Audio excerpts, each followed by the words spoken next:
9 times out of 10, if you can just draft good players, draft talented guys, you're going to do well in your fantasy football league. But there are a couple running backs here that I think are uber talented that I'm not touching this season. There are going to be injury concerns, situation concerns. Of course, we'll get to all of it. But before we do, I need to ask you to go down there, drop a like on this video, subscribe to the channel if you play fantasy football. And if you play fantasy football, oh dear God, I have the best news that you are going to hear of 2022. Our 2022 fantasy football draft guide is now live on flockfantasy.com. We've had a ton of people reaching out about it. Thank you, of course, everybody who has gotten that guide and sent us some positive feedback. Hundreds and hundreds of pages of quality information with really everything that you're going to need to crush your fantasy football leagues this season. Please go out there, buy it, and use promo code FLOCK for a sale on all things on flockfantasy.com. But that should be it. Let's go into this.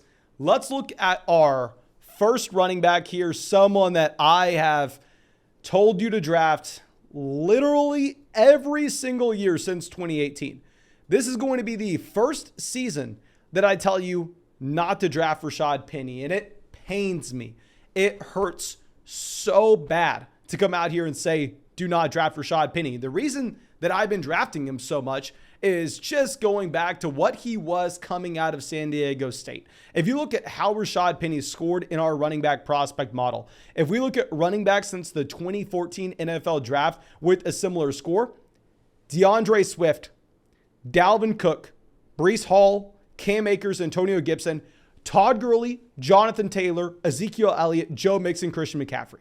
I have always stood by my stance that Rashad Penny is an elite level NFL running back. He is an elite level talent. However, we need to ask ourselves, why did it take so long for Rashad Penny to break out? Why did it take until his 4th season in the NFL to break out? Is it because Chris Carson was a god? Chris Carson was so good and he just couldn't get ahead of Chris. No, come on. Let's be realistic with ourselves. Carson was good, but if you want to believe that Rashad Penny's that elite level talent, you can't just blame it on Chris Carson. The reason Penny took so long to break out is we have simply never had a 6-game stretch before this past year, or even a 4-game stretch, where Rashad Penny was able to go out there and be a starting running back without getting injured. It is the most painful thing to say. Very, very rarely will I ever come out here and tell you a player's injury prone and we should not draft them for that reason. But if you look at the long list of injuries that Rashad Penny has had, and you look at the fact that Rashad Penny has started through his NFL career a total of 6 games, Rashad Penny through his NFL career has started a total of 6 games. It's easy to see that with Rashad Penny, this is a running back that cannot stay healthy and cannot handle a large workload. Now, he did it over the past 6 weeks to end this past season. I mean, it was ridiculous. Rashad Penny ended the year 190 yards rushing, 170 yards rushing, 135, 137. His last 6 weeks were freaking amazing. They were fantastic. But A, we have obviously the injury concerns. B, this is going to be the first time that we can project the Seattle Seahawks to be one of the worst offenses in the NFL. We don't know if their starter is going to be Drew Lock. We don't know if it's going to be, oh dear God, Geno Smith. What we do know is it is going to be a disaster. And you would say, okay, well, Mason, come on. The Seattle Seahawks, they don't need that quarterback play. This is going to be a team that wants to run the ball over and over and over again. So what do they need? They probably need some pretty talented running backs, which they do have. They have Rashad Penny. They have Kenneth Walker. But on top of this, you need a good offensive line. And in Seattle, the Seattle Seahawks offensive line, according to PFF, is the worst offensive line in the NFL this upcoming season. Dead last. PFF ranks this offensive line dead last. Now, I already know we're going to have some people down there in the comment section going, oh, Mason, well, their offensive line for passing is worse than it is for rushing. They have a better rushing offensive line than passing. That may be true, but you don't get ranked dead last if you're not very bad at both. So we need to be concerned about the offensive line play. That it may be the worst in the NFL. that the quarterback play may be the worst in the NFL, the injury history, and we still have 2 more red flags we haven't gotten to yet. With Rashad Penny, one reason he profiled to be a very strong prospect coming in his 2018 season is because he caught the ball in college. However, if we go out of our way and just look at the usage of Rashad Penny as a receiving running back through his NFL career, Rashad Penny's not drawing targets at all. Think about it. It's not like they had a great receiving running back in Seattle early on in his career. Chris Carson was the starting guy. You had CJ Procise there for a little bit, but Procise, talk about injury prone, he couldn't stay healthy. So Rashad Penny, through his 6-game stretch, he averaged 1 reception a game. That's like a Damien Harris level workload in the receiving game. That's with him getting to close to 20 carries a game. So it looks like Rashad Penny's going to have no role in the receiving game either. And they go out there and they draft Kenneth Walker in round 2. Drafting Kenneth Walker in round 2 means that maybe Rashad Penny can hold on to the starting job at the beginning of the year until he gets hurt. Or even if he doesn't get hurt, hell, maybe this is a split that we had in Denver last year where you keep the veteran running back, bring in a very talented rookie in Kenneth Walker, and then all of a sudden you split the backfield 50-50 like Melvin Gordon and Javonte Williams did.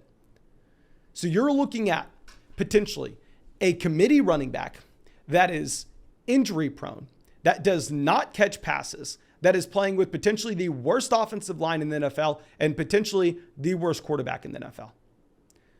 I love Rashad Penny, the player, but those red flags are too much. And if we go over to Underdog Fantasy right now and look at where Rashad Penny is being drafted, Rashad Penny is flying up draft boards with reports saying that he's going to start year 1, which you always hear reports that the veteran's going to start. The veteran's always going to start according to the coaching staff, according to the beat reporters. Of course, you're not going to disrespect the veteran by saying, oh yeah, no, Kenneth Walker, he's our long-term guy. Kenneth Walker, we're bringing him in. We're starting him right away. No, coaching staffs won't say that. They have no incentive to say that. You have to make the rookie work for it. Here you have Rashad Penny sliding up to where he's now being drafted before James Cook, being drafted before Chase Edmonds, Melvin Gordon, Aaron Rodgers, Cordell Patterson, Kenneth Walker, Robert Woods. I can't buy into this price with Rashad Penny. I love him. I've lost a lot of money betting on him over the years. I'm not doing it again this season. But real quick, if you want to go over to Underdog Fantasy, if you think you should be drafting Rashad Penny there, of course, go draft him on Underdog Fantasy. Find the link in the description. Find it in the comment section. And when you go and sign up for Underdog Fantasy and you use promo code FLOCK, you are going to get our 2022 Fantasy Football Draft Guide with just a $10 deposit. They will also match your deposit dollar for dollar up to $100. You'll get our 2022 rankings, our Dynasty rankings, our Dynasty rookie rankings. You will support this channel, and most importantly, you will have some fun drafting with us in the live stream. You will have some fun drafting in the public lobby as well. We stream these drafts every single day because they are freaking amazing. But let's move over to our next running back. Let's go over to someone else that has added in competition that will not catch passes. Let's go and look at Damien Harris.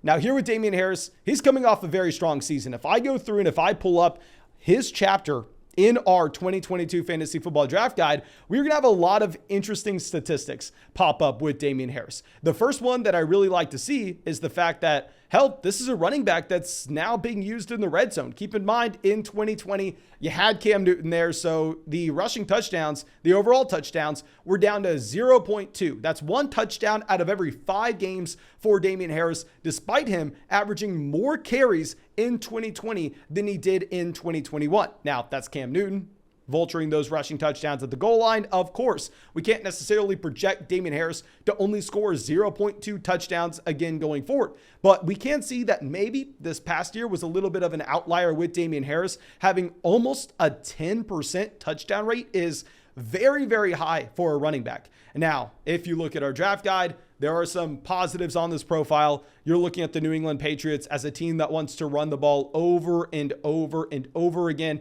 If we look at game neutral environments this past season, the New England Patriots had the #1 rush to pass ratio in the NFL. They were sitting ahead of Philadelphia, Cleveland, Detroit, San Francisco. This team wanted to run the ball. Now, my main issue with Damien Harris, and this is for a PPR format. If you play in non-PPR, Damien Harris is a lot more appealing, but this is going to be specifically for a PPR format. He does not get used as a receiver at all in New England. If we look at our draft guide, he has averaged an abysmal 1.4 targets per game this past season. And if we look through his entire NFL career, he has had 10 games with 0 receptions. Do you know how hard it is for a running back to go out there and have 0 receptions in a game? It's pretty damn hard. And he's had 10 of them. And he's had 12 games with 1 reception. Are you kidding me? Only 1. Okay. And you know how many games he's had with either 2, 3, 4, 5, 6, just 2 or more receptions. He's had a total of 5 games with 2 or more receptions. 22 games with 1 or fewer in 5 games with 2 or more. No usage in the receiving game whatsoever means that he's a running back that has no upside. Even if he goes out there and scores a touchdown in every single game, we saw this past season, him finish as a mid running back 2. If you're telling me that's going to be his ceiling in fantasy football, and if the touchdowns go down, if Ramondre Stevenson takes a step forward, I mean, think about it. They also drafted 2 running backs on day 3 of this year's NFL draft. If they have any role whatsoever, it's only really downside for Damien Harris. Now let's go over to our next player. Let's go to someone that I do think is very talented, and he's playing with a running back that I wouldn't expect to profile to get every single touch out of his backfield, but James Robinson. Now here with James Robinson, I just want to say, if you're playing in a regular redraft format where you're going to have to draft James Robinson and you're going to have to put him on your bench, you're wasting a bench spot. The man may not be back until near the end of the season. Now, I know that Cam Akers made it back in 6-7 months from his torn Achilles, but Cam Akers sniffed that Super Bowl. He sniffed what the Los Angeles Rams were brewing there, and he did everything that he could to come back, and he came back way too early, as evidenced by the dramatic drop-off in efficiency that Cam Akers had in that playoff stretch compared to what he had his rookie season. Now, if we look at any other running back in NFL history, it is going to take at the minimum, 12 months for James Robinson to recover from the torn Achilles. If he misses 12 months, like almost any other running back in NFL history, he's not playing this season. Now, it is possible that modern medicine has advanced to a point where, hell, we saw Cam Akers come back, and yes, if James Robinson were to come back, he should have a role in Jacksonville. You would most likely have Travis Etienne as the pass-catching running back in Jacksonville and James Robinson as a first and second down grinder. And that may be valuable based on the upside that we saw from James Robinson as a top 10 running back his rookie season. So if you were drafting in a very particular league, I think you can take James Robinson. If you were drafting in a league where you are going to be able to put him on the IR to start the year, and maybe if he comes back somehow, some way, weeks 10, 11, 12, 13, and then you're able to slide him into your lineup, onto the bench at that point and reevaluate, sure, take him with the very last pick in your draft.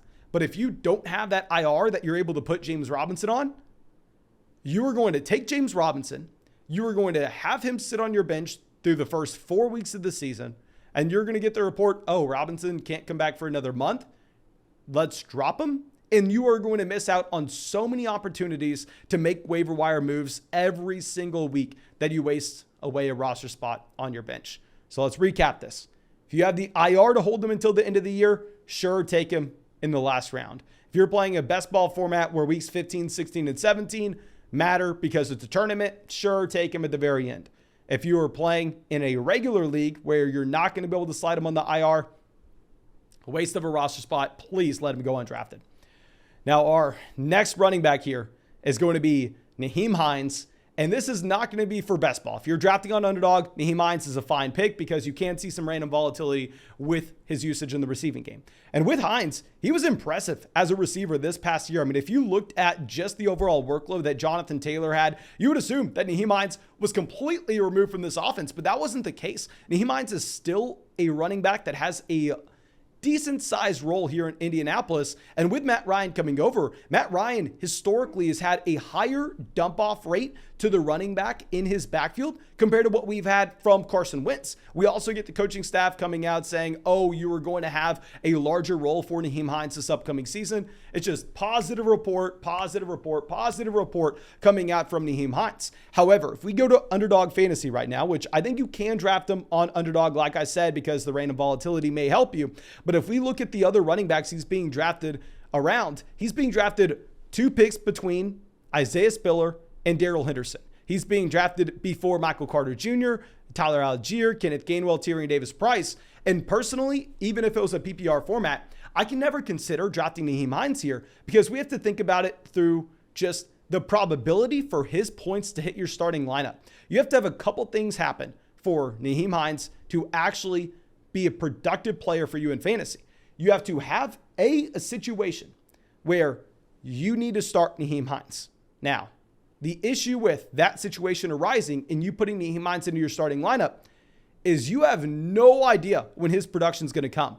Inherently with these receiving running backs like Hines, like J.D. McKissic, yes, occasionally they're going to have a random 20-point week where they have 6 receptions, 2 receiving touchdowns, and 90 receiving yards. Yes, that will happen, but it's impossible to predict. Whereas a couple other running backs in this range, like a Darrell Henderson, like an Isaiah Spiller, if the starter were to go down in front of them, then all of a sudden it's very clear cut and dry that you can go through. You can put in Darrell Henderson if Cam Akers goes down. You can put in Isaiah Spiller if Austin Eckler were to go down. So even if Nyheim Hines averages more points per game than these other running backs this upcoming year in a regular fantasy football format, it's not going to matter for you because you're never going to get those points in your starting lineup because it's too hard to know when to put him in. If Jonathan Taylor goes down, Nyheim Hines and his role doesn't change. They then just throw a different running back there for first and second down and still use Nyheim Hines only as a pass catcher.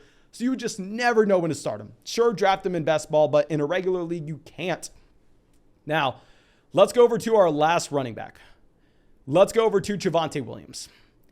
Now, with Javonte, obviously, he is by far and away a million times better than any other running back on this list. And at the same time, he's going way earlier than any other running back here. In casual formats, you have Javonte Williams going as a running back in the second round. Now, on Underdog, people are a little bit smarter. Drafters are a little bit better. So Javonte Williams will occasionally fall to the middle of the third. He'll occasionally fall to the end of the third. And there, I'm fine. If you want to draft Javonte Williams, you can.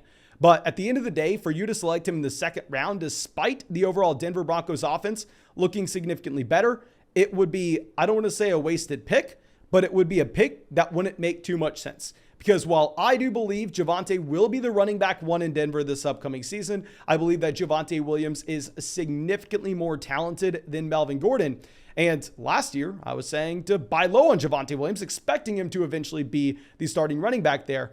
I at least need to acknowledge the fact that Melvin Gordon was the running back 1 in Denver last year. If we look at games in which Melvin Gordon and Javonte Williams played together, so we're going to remove the spike week that we had from Javonte Williams in the game that Melvin Gordon missed, you had 11.19 points per game for Javonte Williams. This is compared to 13.32 for Melvin Gordon. You had Melvin Gordon averaging more rushing yards per game. You had Melvin Gordon averaging more rushing attempts per game. I do not expect this to be the case this upcoming season. I expect that Javonte Williams, instead of being the secondary running back here, actually ends up commanding about 60 to 70% of the touches in this backfield. But Melvin Gordon coming back to Denver will definitely hurt Javonte to the point where if you're looking at Javonte Williams versus Saquon Barkley, versus Leonard Fournette, versus Aaron Jones, versus Mark Andrews, I'm going to pass on Javonte in the second. But if you are playing in a expert draft on Underdog, of course, they are a little bit tougher. And you don't have a casual drafter taking Javonte Williams in the middle of the second round just because he is a very, very talented option. If you can get Javonte Williams in the middle of the third, if you can get him after guys like A.J. Brown, Keenan Allen, Mike Williams, Michael Pittman Jr., hell yes, I'm all about Javonte Williams in the middle of the third. But because of Melvin Gordon, you can't draft him in the middle of the second. But of course, Thank you so much for being a part of the flock, supporting the channel. I really hope you enjoyed this video. I really hope you got something from it. And if you did, go down there, drop a like, leave a comment, subscribe to the channel. And yeah, if you really want to check out some very, very high quality information, go flockfantasy.com. Go use promo code FLOCK for an exclusive discount when you purchase anything there. But thank you again. I hope you have a great day and hope we get to see you with the video tomorrow.